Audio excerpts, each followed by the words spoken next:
ஆண்டவராகிய இயேசுவின் நாமத்தில் உங்கள் அனைவருக்கு என்னுடைய அன்பின் வாழ்த்துதலை தெரிவித்துக் கொள்கிறேன். ஆண்டவர் உங்களோடு இருந்து உங்களையும் உங்களுடைய குடும்பத்தையும் அவர் பாதுகாத்து அவர் ஆசீர்வதித்து ஆண்டவர் நடத்துவார். ஆண்டவருடைய நாமத்திற்கு மகிமை உண்டாகட்டும். கர்த்தருடைய பிள்ளைகளை, இந்த நாள் நம்முடைய வாழ்க்கையில் நமக்கு ஒரு பிரகாசம் தேவை. நம்முடைய ஜீவியத்தில் ஒரு வெளிச்சம் தேவை. அந்த பிரகாசமும் அந்த வெளிச்சமும் நம்முடைய வாழ்க்கையில் இருந்தால்தான் அந்த வெளிச்சத்துக்குள், அந்த பரலோக ராஜ்யத்துக்குள்ளே நாம் பிரவேசிக்க முடியும். நமக்குள்ளே அந்த வெளிச்சம் காணப்படாவிட்டால் நமக்குள்ளே நம்முடைய பரலோக ராஜ்யத்துக்குள், அந்த ஒளியின் இடத்திற்குள் நாம் பிரவேசிக்க முடியாது.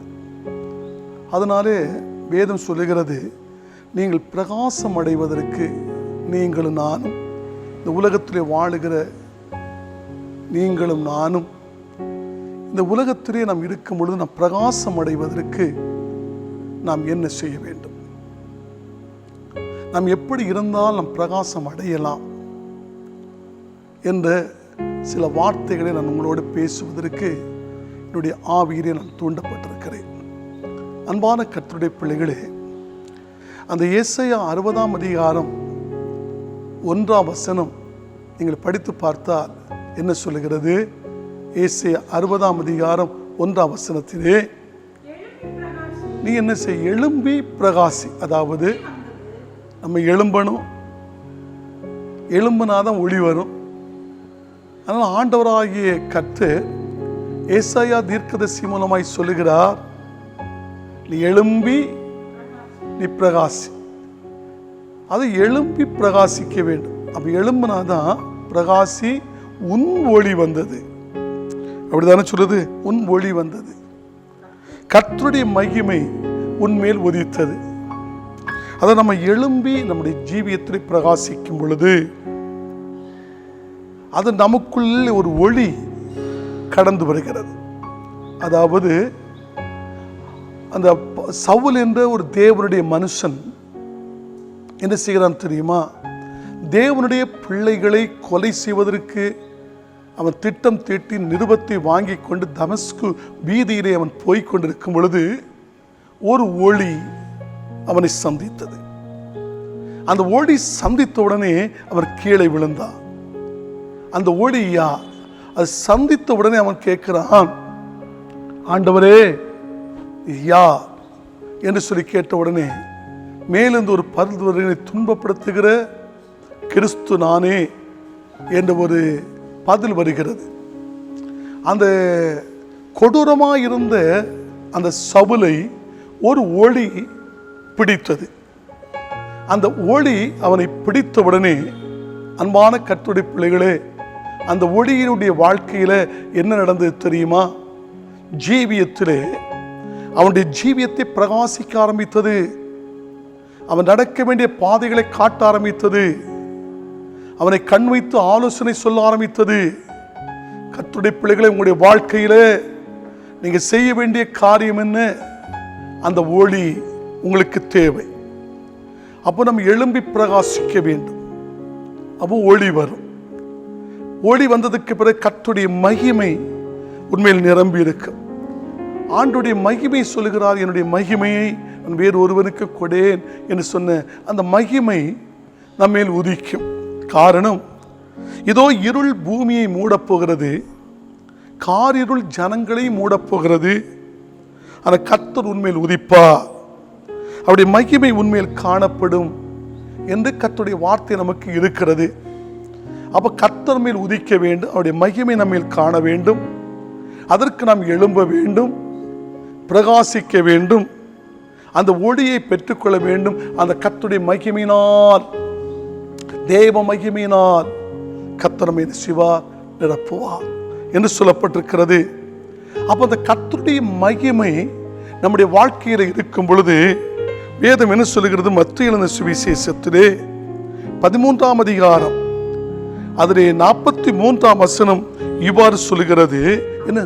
அப்பொழுது நீதிமான்கள், அதாவது எழும்பி பிரகாசித்தவர்கள் ஒளியை பெற்றவர்கள், அவருடைய மகிமையை பெற்றவர்கள், அவர்கள் நீதிமான் என்று வேதம் தெளிவாக சுட்டிக்காட்டுகிறது. இதை ஆண்டவராய் இயேசு கிறிஸ்து சொல்லுகிறார். அப்பொழுது நீதிமான்கள் தங்கள் பிதாவின் ராஜ்யத்தில், அதாவது பிதாவின் ராஜ்யத்தில், அதாவது பரலோக ராஜ்யத்தில், அந்த பரலோக ராஜ்யத்திலே சூரியனை போல பிரகாசிப்பார்கள். கேட்கிறதற்கு காது உள்ளவன் கேட்க கடவன் என்று சொல்லி கர்த்தருடைய வார்த்தை இருக்கிறது. அன்பானவர்களே, நீதிமான்கள் தங்கள் பிதாவின் ராஜ்யத்திற்குள் எப்படி பிரகாசிக்கிறார்கள்? சூரியனை போல பிரகாசிக்கிறார்கள். சூரியனுடைய மகிமை வேறு, சந்திரனுடைய மகிமை வேறு, நட்சத்திரங்களுடைய மகிமை வேறு.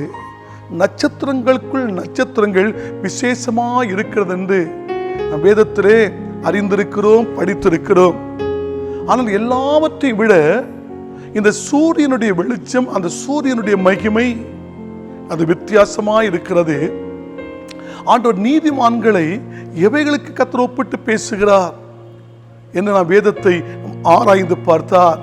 அவன் நீதிமான்கள் தங்கள் பிதாவின் ராஜ்யத்திலே எப்படி சூரியனை போல பிரகாசிக்கிறார்கள். இந்த மகிமையான காட்சியை சற்று நினைத்து பாருங்கள். ஆண்டவருடைய சமூகத்திலே, தேவ சமூகத்திலே அந்த சூரியனை போல பிரகாசிக்கிற ஒரு அனுபவத்தோடு நம்முடைய வாழ்க்கையை வாழும் பொழுது, நம்ம இந்த மகிமை நம்ம இறங்கும் பொழுது சற்று சிந்தித்து பாருங்கள். அதுதான் கர்த்தருடைய வார்த்தை சொல்லுகிறது. அந்த நியாயாதிபதி புஸ்தகம் 5ஆம் அதிகாரம் 31ஆம் வசனத்தினுடைய பின்பகுதியிலே, அவரில் அன்பு கூறுகிறவர்களோ வல்லமையோடு உதிக்கிற சூரியனை போல இருக்க கடவர்கள் என்று பாடினார்கள். அந்த பாடினார்கள் அவர்கள் அன்பு கூறுகிறவர்கள், அதாவது கர்த்தரிலே அன்பு கூறுகிறவர்கள் சூரியனை போல ஒரு பிரகாசத்தினால் இருப்பார்கள் சொல்லி அங்கே ஒரு பாடல் ஆராதனை தெளிவாக நடக்கிறதை நான் பார்க்க முடிகிறது. அன்பான ஆண்டவருடைய பிள்ளைகளே, நம்முடைய வாழ்க்கையில நம்ம ஆண்டவரிடத்தில் எவ்வளவு தூரம் அன்பு கூறுகிறோம், அந்த சூரியனுடைய வெளிச்சத்தை நம்முடைய ஜீவியத்தில் பெற்றுக்கொள்கிறோம். அன்பு கூறாதவன் அந்த சூரியனுடைய வெளிச்சம் இல்லை. அன்பு கூறுகிறவர்களுக்கு அந்த சூரியனுடைய வெளிச்சம் உண்டு. அதுதான் லூக்கா 11ஆம் அதிகாரம் அந்த 35ஆம் வசனத்தை நீங்கள் படித்து பார்க்கும் பொழுது என்ன சொல்கிறது? ஆகையால் உன்னிலுள்ள வெளிச்சம் இருளாகாதபடிக்கு எச்சரிக்கையாயிருங்கள். நம்முடைய வாழ்க்கையில கர்த்தர் ஒரு வெளிச்சத்தை வைத்திருக்கிறார். உன்னிலுள்ள வெளிச்சம், அந்த இரட்சிப்பாகிய வெளிச்சம், ஞானஸ்நானமாகிய வெளிச்சம், அபிஷேகமாகிய வெளிச்சம், அந்நிய பாசி ஆகிய ஒரு வெளிச்சம், ஆண்டவருக்கு பயப்படுகிற பயமாகிய ஒரு வெளிச்சம் இருளாகி விடாதபடிக்கு, அது மங்கி எரிந்து விடாதபடிக்கு, அந்த வெளிச்சம் உன்னிலுள்ள வெளிச்சம் இருளாகாதபடிக்கு எப்படி எச்சரிக்கையாயிரு. ஒரு எச்சரிப்பு கர்த்தர் சொல்லுகிறார். தேவ பிள்ளை, இந்த உலகத்திலே நான் கொஞ்ச காலம்தான் வாழப்போகிறோம். இந்த வாழுகிற இந்த காலத்திற்குள்ளே ஆண்டவருக்கு பயந்து அந்த தந்த ரட்சிப்பு, ஞானஸ்நானம், அபிஷேகம், அந்நிய பாசை, இவைகளெல்லாம் அதை நாம் பாதுகாத்துக் கொள்வதுதான் அது உண்மையான ரட்சிப்பு. அந்த வெளிச்சத்தை நம்முடைய ஜீவியத்தில் இருளாக்கி விடாதபடிக்கு எப்படி இருங்கள், எச்சரிக்கையாயிருங்கள் என்று கர்த்தர் சொல்லியிருக்கிறார். அது மாத்திரமல்ல, யோவான் 5ஆம் அதிகாரத்திலே அந்த 35ஆம் வசனத்தை நீங்கள் படித்து பார்க்கும் பொழுது என்ன சொல்லுகிறது? அவன் எரிந்து பிரகாசிக்கிற விளக்காயிருந்தான், நீங்களும் சில காலம் அவருடைய வெளிச்சத்திலே கலிகூற மனதாயிருந்தீர்களே. இது யாரை குறித்து சொல்கிறது? யோவான் ஸ்நானகனை குறித்து ஆண்டவராய் இயேசு கிறிஸ்துவின் வார்த்தை சொல்கிறது. அவன் எரிந்து பிரகாசிப்பிக்கிற அவன் விளக்காக இருந்தார். தேவனுடைய பிள்ளைகளை விளக்காக இருந்தார். அன்பு கர்த்தருடைய பிள்ளைகளே, நம்முடைய வாழ்க்கையில நம்முடைய இந்த பூமிக்குள் நாம் இருந்தாலும் நாம் எரிந்து பிரகாசிக்கிற ஒரு விளக்காக, அநேக பேருக்கு வெளிச்சத்தை கொடுக்கிற, இருளுக்குள் இருக்குதான ஜனத்தை வெளிச்சத்துக்குள் கொண்டு வருகிற நம் விளக்காய் இருக்கிறோமா? அந்த யோவான் ஸ்நானகன் இருளிலே இருக்கிற ஜனத்தை வெளிச்சத்துக்கு கொண்டு வருவதற்கு அவன் என்ன செய்தான்? அவன் எரிந்து பிரகாசிப்பிக்கின்ற ஒரு ஒளியாய் தேவ சமூகத்திலே காணப்பட்டார். அன்பு கர்த்தர், நீங்கள் பிரகாசம் அடைவதற்கு, நம்முடைய வாழ்க்கையில பிரகாசம் அடைந்து அந்த பிதாவின் ராஜ்யத்துக்குள் செல்வதற்கு, அவரிலே அன்பு கூர்ந்து, அன்பான கர்த்தருடைய பிள்ளைகளே, நம்மளில் உள்ள வெளிச்சம் இருளாகி விடாதபடிக்கு எச்சரிக்கையாய் காத்து, இந்த யோவானை போல நாம் என்ன செய்ய வேண்டியிருக்கிறது? நாம் எழும்ப வேண்டும், எழும்பி பிரகாசிக்க வேண்டும். நாம் எழும்பி பிரகாசிக்கும் பொழுது அந்த மகிமையான ஒளியை, அந்த மகிமையான பிரசன்னத்தை நம்முடைய வாழ்க்கையில் நிச்சயமாய் கண்டுகொள்ள முடியும். வேதத்திலே ஆண்டவருடைய வார்த்தைக்கு கீழ்ப்படிந்தவன், தேவனுடைய வார்த்தைக்கு கீழ்ப்படிந்தவன், கீழ்ப்படிந்த ஒரு மனுஷனை குறித்து அப்ப நம்ம பிரகாசம் அடைவதற்கு சில ஆலோசனைகளை நான் உங்களோடு பேசினேன். நாம் பிரகாசம் அடைவதற்கு நாம் என்ன செய்ய வேண்டும்? நாம் என்ன செய்ய வேண்டும்? நாம் வேதத்தை நம் ஆதியாகமத்திலிருந்து வெளிப்படுத்த எழுதின விசேஷ வரையிலும் நாம் ஆராய்ந்து பார்க்கின்ற வேளையிலே பிரகாசத்திற்கு ஒரே வழி, ஒரு வழியை சொல்லுகிற பல வழிகள் இருக்கிறது. அது கர்த்தருடைய வழிதான், உலகத்திற்குரிய வழி அல்ல. அது கர்த்தருடைய வழிக்குள்ளே நாம் செல்ல வேண்டும். ஒன்று, கர்த்தருடைய சமூகத்திலே நாம் தரித்திருக்க வேண்டும். இரண்டாவது, நாம் கர்த்தரை நோக்கி பார்க்க வேண்டும். மூன்றாவது, நம்முடைய வாழ்க்கையிலே ஆவியிலே நாம் நிரம்பி இருக்க வேண்டும். நான்காவது, இந்த ஜீவ வசனத்தை நாம் பிடித்து கொண்டு நாம் ஓட வேண்டும். ஐந்தாவது, நம்முடைய தூக்கத்தை நம்முடைய ஜீவியத்தில் விட்டுவிட்டு ஆண்டவருடைய சமூகத்தில் விழித்திருக்க வேண்டும். அதற்கு பிறகு நற்கிரிகளை செய்ய வேண்டும். தேவ வசனத்திலே நாம் எப்பொழுதுமே ஆழமாக அமர்ந்திருக்க வேண்டும். வேதம் சொல்லுகிறது. அன்பான தேவ பிள்ளைகளே, நம்முடைய ஜீவியத்தில் ஒன்று, இன்று தேவனுடைய சமூகத்திலே தரித்திருக்கும் பொழுது நாம் பிரகாசிக்கலாம். தேவ சமூகத்தில் எப்படி தரித்திருக்க வேண்டும் என்று யாத்திராகமம் 34 அதிகாரத்திலே சில வசனத்தை நான் படிக்க கேட்க போகிறோம். யாத்திராகமம் 34 அதிகாரம் 28, 29, 30 வசனத்தை நீங்கள் படித்து பார்க்கும் பொழுது என்ன சொல்கிறது பாருங்கள். அங்கே இது யாரை குறித்து சொல்கிறது? மோசே, தேவனுடைய மனுஷனை குறித்து சொல்லுகிறது. இந்த மோசேயை குறித்து வேதம் சொல்லுகிறது, அங்கே அவன் அப்பம் புசியாமல், அதாவது சாப்பிடல. அடுத்தது என்ன சொல்லுது? தண்ணீர் குடியாமலும். என்னது? அப்பம் புசியாமலும் தண்ணீர் குடியாமலும் இரவும் பகலும், அதாவது 40 நாட்கள். எத்தனை நாட்கள்? 40 நாட்கள். நம்முடைய வாழ்க்கையில 4 மணிக்கு சிலவங்களுக்கு சாப்பிடாம இருக்க முடியல, தண்ணி குடிக்காம இருக்க முடியல. சில நேரத்தில் தேவனுடைய பிள்ளைகளே, சொல்லப்போன என்னுடைய அனுபவத்தில் எல்லாம் சில நாட்கள்ல நான் ஒரு 3 நாட்கள் 4 நாட்கள் வரையிலும் தண்ணீர் சாப்பிடாதபடிக்கு ஒரே இடத்துல இருந்திருக்கிறேன். அதற்கு பிறகு 20 நாள், 40 நாள், 45 நாள், 50 நாள் ஒரு நேரம் ஆகாரத்தோடு நான் சில நேரத்தில் இருந்திருக்கிறேன். சில நேரத்தில் 40 நாட்கள் தண்ணீரை குடித்து விட்டு தேவ சமூகத்தில் இருந்திருக்கிற.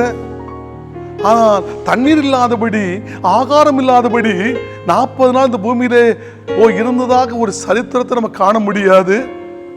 ஆனால் மோசே அங்கே அப்பம் புசியாமலும் அவன் தண்ணீர் குடியாமலும் இரவு பகல் 40 நாள் கர்த்தரோடு இருந்தான். யாரோடு இருந்தான்? கர்த்தரோடு இருந்தான். கர்த்தர் கூட இருந்தால், தேவன் கூட இருந்தால் 40 நாள் அல்ல, 400 நாள் நம் சாகாம இருக்கலாம். அவர் இருந்தால் போதும், இருந்தால் போதும். அவர் இருந்தால் தண்ணீரும் வேண்டாம். ஏன்னா அவர் ஜீவ தண்ணீர். தேவனுடைய பிள்ளைகளே, ஜீவ தண்ணீர். ஆண்டவர் சொல்லுகிறார், நானே ஜீவ அப்பம் என்று சொல்லி இருக்கிறார். அவர் நம்மளுடைய வாழ்க்கையில் இருந்தால் 40 நாள் அல்ல, 400 நாளானாலும் சரிதான், நம்முடைய வாழ்க்கையில் ஒரு பலன் இருக்கும், பலன் இருக்கும். அதனால நீங்க 40 நாட்கள் உபவாசம் தான் பண்ணணும். தண்ணி குடிக்க கூடாது, சாப்பிடக்கூடாதுன்னு உங்கள்கிட்ட சொல்ல வரல. ஆனா சில நேரங்களில் தேவ சமூகத்திலே நாம் தரித்திருக்க வேண்டியது அவசியமாய் இருக்கிறது. இந்த சரீரத்தை ஒடுக்க வேண்டியது அவசியமாய் இருக்கிறது. இந்த ஜாதி பிசாசு உபவாசத்தினாலும் ஜெபத்தினாலும் அன்றி வேறு ஒன்றோடைய போகாது என்று சொல்லி கர்த்தருடைய வார்த்தை இருக்கிறது. சில நேரத்திலே இந்த உலகத்திற்குதான பொல்லாங்கனை துரத்துவதற்கு உபவாசம் தேவைப்படுகிறது. அது ஒருவேளை உபவாசம் எடுத்தால், நீங்கள் ஒரு நாள் உபவாசம் எடுத்தாலும், உலக பிரகாரமான வேலைகளை செய்துவிட்டு உபவாசம் எடுத்தால் அது உபவாசம் அல்ல, அது பட்டினி என்று சொல்லப்பட்டிருக்கிறது. நீ உபவாசம் எடுத்தால் நீ செய்ய வேண்டிய காரியம் என்ன?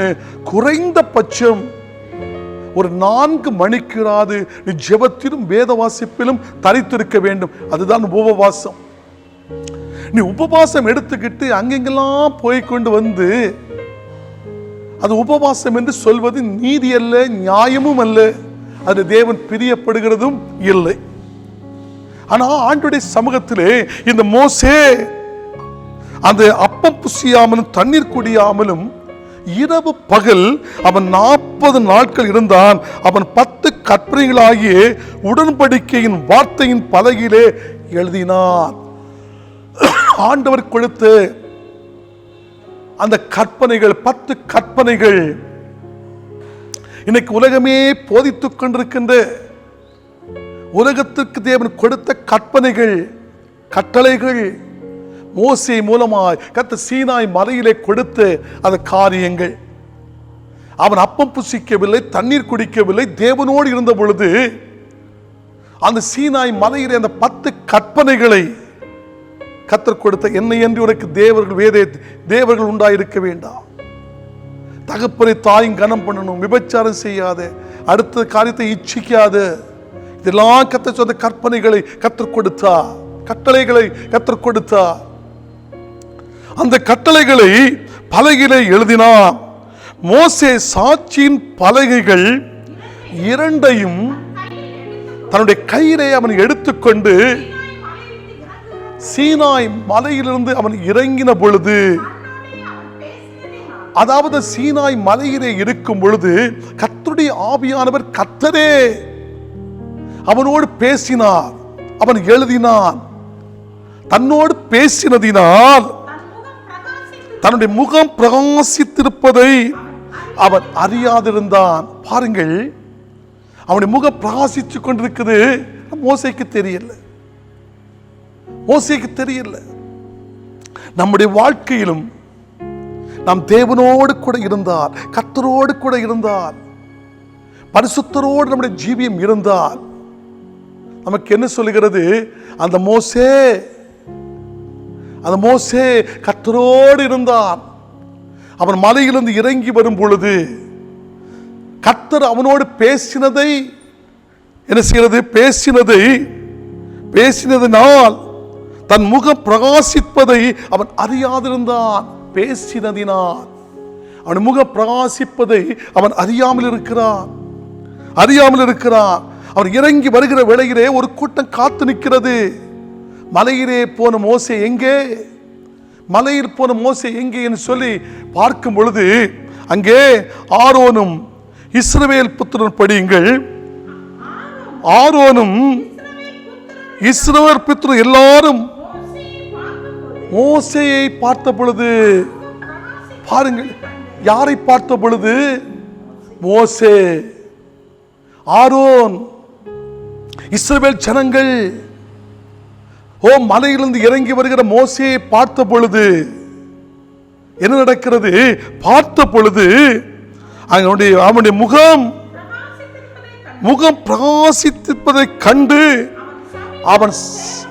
அவன் சமீபமாய் சேருகிறதற்கு பயந்தார்கள். பாருங்கள், ஒரு பயம். என்று சொன்னால் இந்த மோசேக்குள்ள ஏதோ ஒரு மாறுதல் உண்டாயிருக்கிறது, ஏதோ ஒரு மாற்றம் உண்டாகிவிட்டது என்று அறிந்த ஆரோன், கனமான ஊழியத்துக்கு நியமிக்கப்பட்ட ஆரோன், இஸ்ரவேல் ஜனங்கள் எல்லாரும் பார்த்த பொழுது என்ன நடக்கிறது? அவனுடைய முகம் பிரகாசிப்பித்ததை கண்டு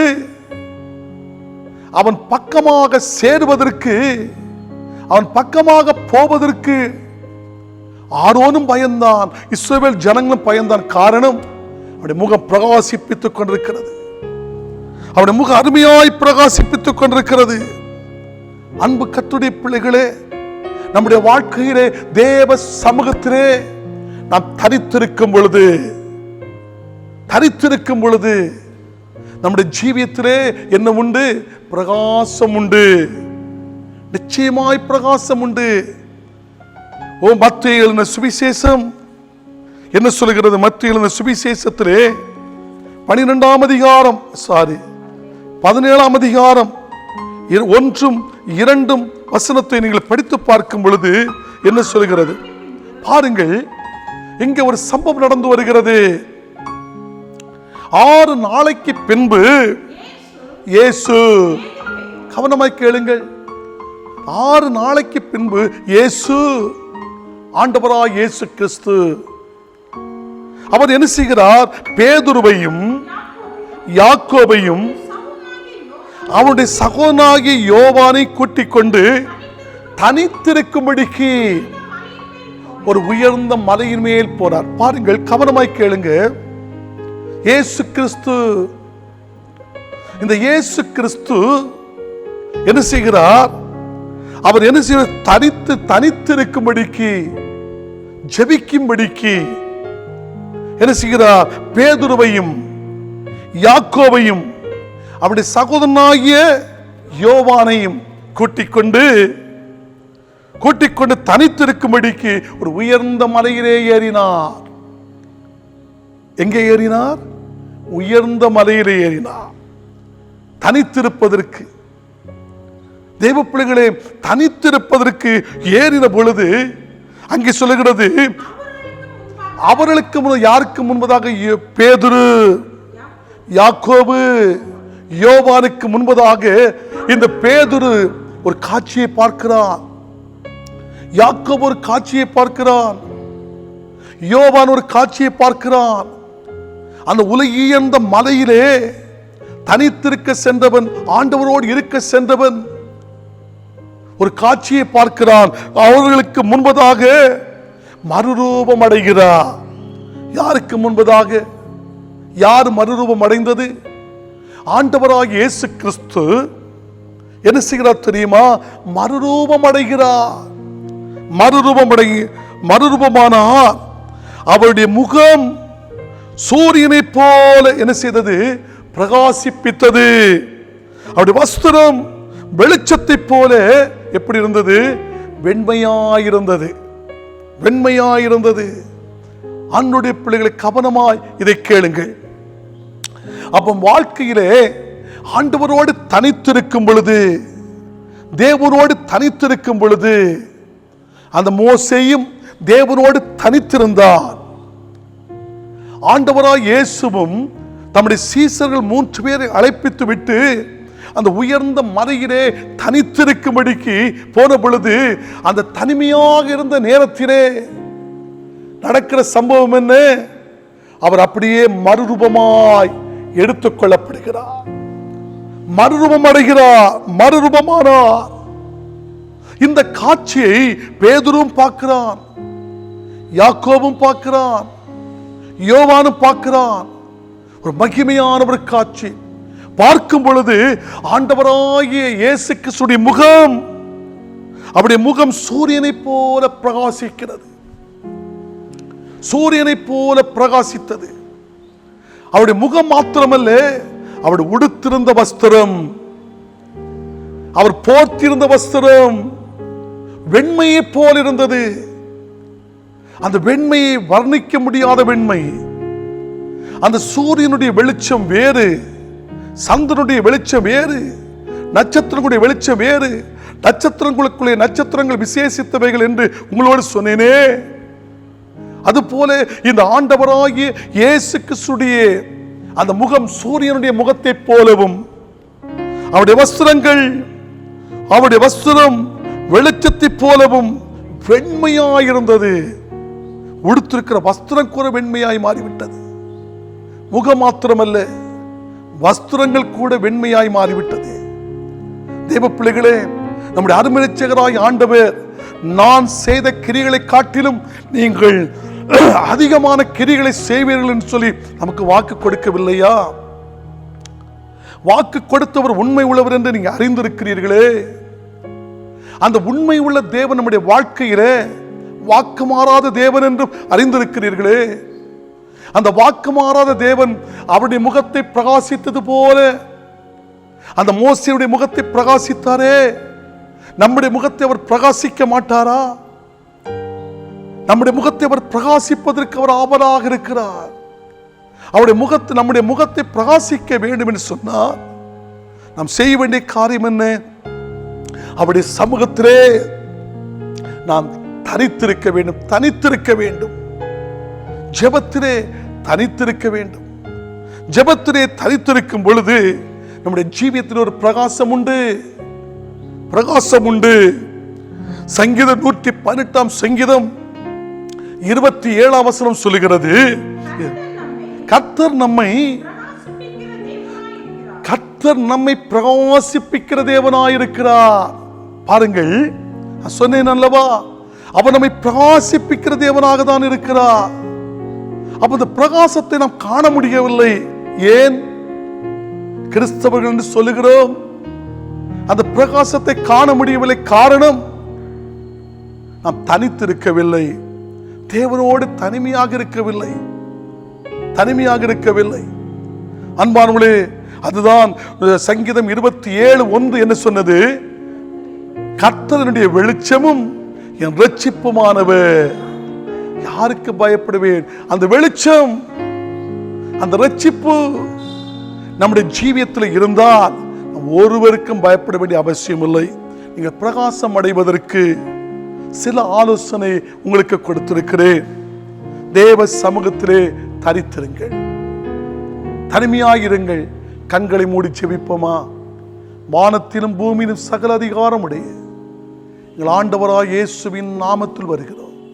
ஆண்டவரே, அந்த மோசே தனித்திருந்தது போல ஜீவித்திலும் தனித்திருந்து உம்முடைய ஆசீர்வாதத்தை பெற்றுக்கொள்வதற்கு எங்களுக்கு கிருபை பாராட்டுங்கப்பா, கிருபை பாராட்டுங்க என்று சொல்லி கர்த்தருடைய நாமத்திலே செபிக்கிறோம். உம்முடைய நாமம் உயர்த்தப்பட்டிருக்கட்டும். இயேசுவின் நாமத்தில் செபிக்க நல்ல பிதாவே, ஆமென். கர்த்தர் உங்களையும் உங்களுடைய குடும்பத்தையும் ஆசீர்வதித்து கர்த்தர் உயர்த்துவாராக. ஆமென். God bless you. Praise